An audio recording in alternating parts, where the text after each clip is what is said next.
take a right. 30 some odd shells were found that overshot Shies Hill, found where this church is today. I think it's Episcopalian church. Yeah. 30 some odd shells found down here when they were building this church. Overshot Shies Hill. Look at the ridges behind us.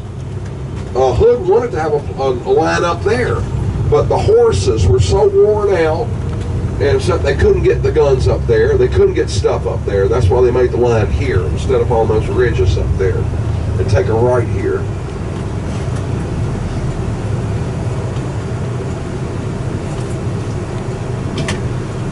And see this called Benton Smith Road? That's for General Thomas Benton Smith.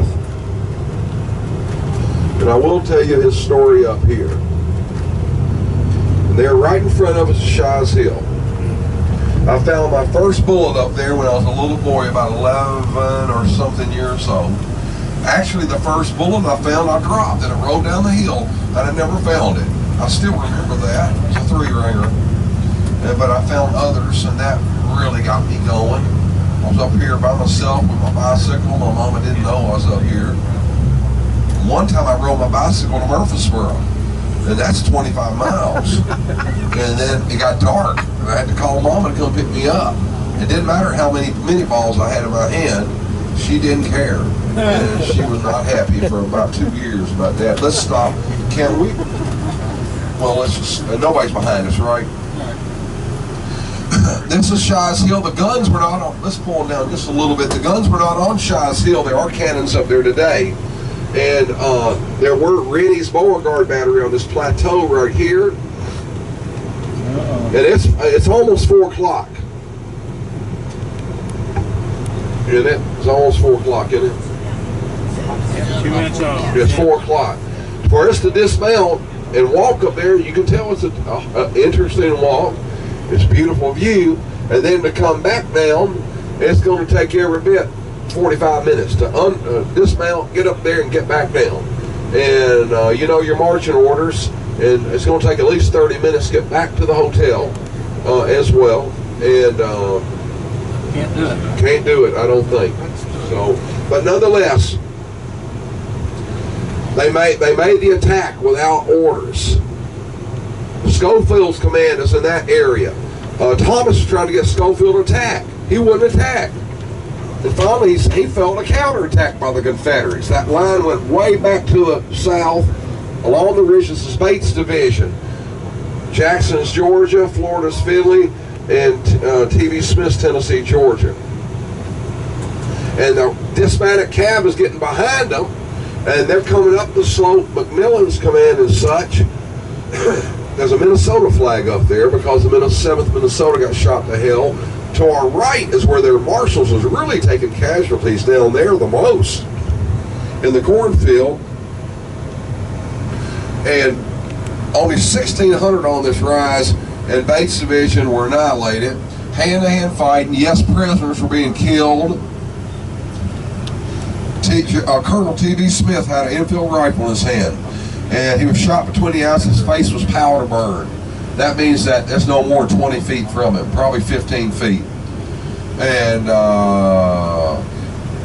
General Cheatham is in the rear trying to develop a line to slow him down. This Confederate soldier ran toward Cheatham, mounted. He ran around his sword and then underneath his horse to get away. And Cheatham yells at him, "Halt! Why are you running? Why are you running?" The boy never stopped to step. All he said was, "Because I can't fly." General Thomas Benton Smith captured. He's taken down this slope by McMillan. McMillan was a doctor at Manassas, Colonel 97th Ohio, second in command at Bryce's Crossroads. You know when that happened. And a drink or two, whatever. Did they have words? I doubt it. I think McMillan called him a damn puppy, or something to the effect. And maybe Benton Smith glared at him. He was unarmed. He took his pistol and sword off of him. And McMillan pulled out a sword and cleaved him over the head 3 times. His brain was exposed. He's on the ground. The soldiers around him were horrified. And finally Smith said, "I demand the rights of a prisoner of war." And he stopped, took to Fort Warren, Boston Harbor. They thought he was going to die. He lived, came home, ran for Congress. Then he lost his mind, thought he was an Indian out in the woods with a bow and arrow. He wounded a man. And then he spent his life at the state asylum. And a story is that after the war, Stanley Horn, the historian's father, was hunting.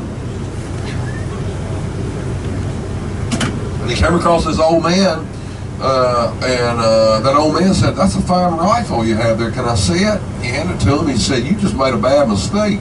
Terrible mistake. I live over there." That's the insane asylum. I'm having a good day. Don't ever give your weapon to somebody you don't know. He handed it back to him. That was General Smith. And he'd have good days and bad days. That was a good day for him, luckily. He died there in 1926, I believe, or 23, one or the other. And base division of only about 60 made it off this hill. They named it now for Colonel Shy's Hill. This is part of this was called the Compton Hill. Compton Hill before the war. With the Confederate left crushed, now starts that domino, that stone wall, as well as the Peach Orchard Hill, and trying to get out the Granny White Pike, which we're going to take, God willing, and down the Franklin Road as well to connect in Brentwood. And there was a stand at the Barricades, which we're going to go down, meaning that Rucker's Brigade, and hold that at all hazards, keep them, the Federals from getting to Brentwood or we're done for. And the Federal Cavalry got that arc again, and they got between Confederate infantry and Rucker's Brigade. The captured men in that gorge I'm going to show you. And then we have one hell of a fight with one Confederate brigade against about 4 Federal, one cavalry brigade against 4 cavalry brigades. So we'll move on now. I spent a lot of good times on that hill as a little boy, and adult, of course. Charged up this hill? Yes, from the north to the south, up this way as well, and crushed it, especially over there on that flank of it, crushed it. And 134, yes sir, and they couldn't shoot down on them because the trench wasn't built on that military crest. And that's it, end of the ball game. How many Confederates took the hill? I'm not sure of McMillan's command, but they took high casualties over on the flank, not coming up the middle, on that other end up there, where they could get a good fire on them. This way, Don't you think MacArthur was the guy that... John MacArthur was the one that took that initiative. Please forgive me, not McMillan. It was John MacArthur. Correct, Maurice. I knew McMillan wasn't right. Now, on McMillan, you're right, MacArthur took the initiative. He didn't have orders. Thank you, Maurice. All right. Yes. And they're going to come on us mighty quick. Damn, we've been lucky. Please forgive my language. MacArthur, not Arthur MacArthur. Wore a tam, Scottish hat from time to time. About 1,600. But they went down in that saddle below it. 31st Tennessee Strauss Brigade, the color bearer, was going to get captured. He ripped the flag off the pole and shoved it in the shirt. And he took it to prison, brought it back to the family. It was in the family for 130 years and finally sold it to a collector. And I've held that flag. And I know who owns it today. Take it right here.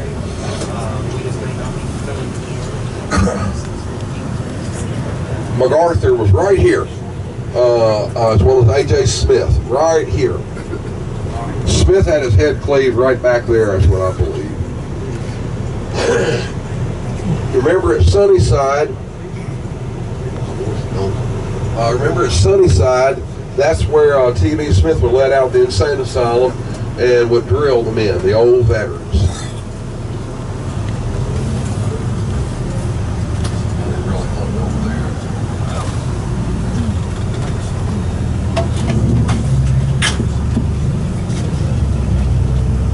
We're on the Granny White Pike now. MacArthur's Ridge, named for John MacArthur. Granny White Pike. There's that stone wall again we connected with. That Leland Lane thing. And they start streaming around down this pike. And Federal cavalry got between them, captured a lot of men in this gorge I'm going to show you. And then the Battle of the Barricades, where Rucker's Brigade is holding off 4 Federal cavalry brigades. Rucker's Cavalry.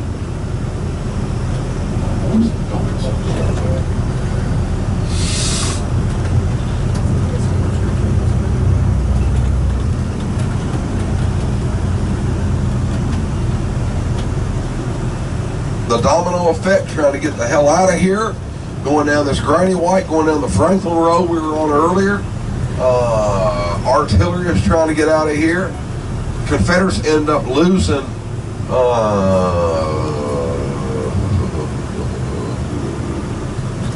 either 57 or 62 artillery pieces were captured, which is incredible. 5,600 prisoners, incredible.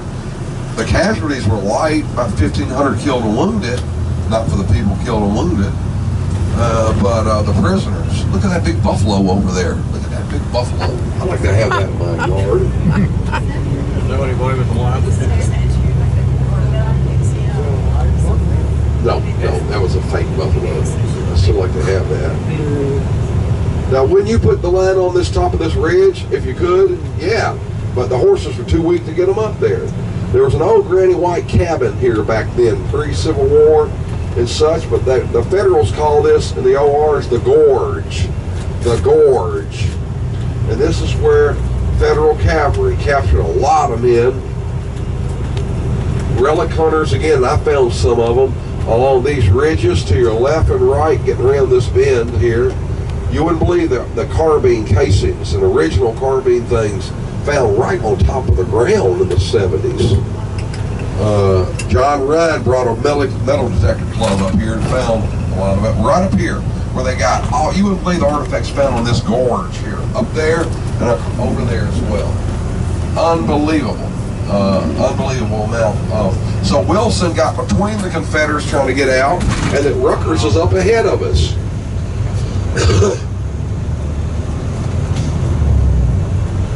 I'm sure there's still quite a few relics up there somewhere.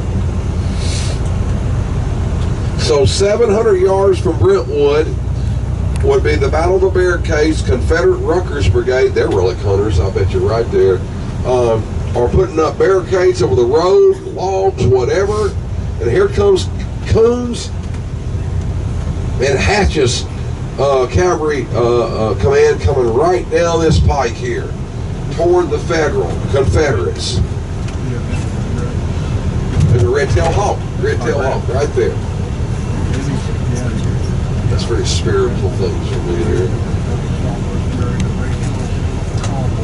Rutgers Brigade had been camped back here, but hold the pike at all hazards was Rutgers' command. 1 cavalry brigade against 4.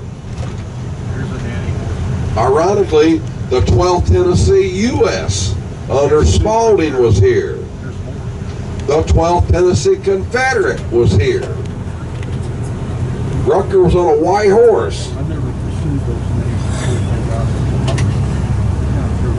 Here comes the Federal cavalry thundering down this pike toward Rutgers' position. I'll show you where it was. And they fire on them. Then they start fighting to your left and right in the woods. It was 5 p.m., cold, starting to rain.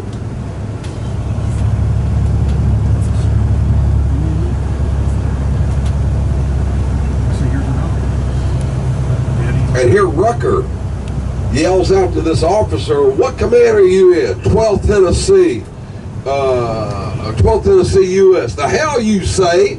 And then they started like the old medieval times, fighting with the swords. They grabbed each other's swords. And Rucker was shot in the arm and captured. And I'll show you the spot here coming up. And that night, Rucker said, "Well, hey, y'all had your way today, but you'll have hell now. Force is on the field." Force was not on the field, but the psychological effect stopped them, and they made a hell of a great stand here. Now here's the Richland Country Club. It says the Battle of the Barricades, but the Battle of the Barricades is up there in that rise. Always look for the terrain. That's where the Confederates were, on this rise, just up above us. As you see, they have a lot of artifacts found over there as well. A whole lot of artifacts found at the country club. On this next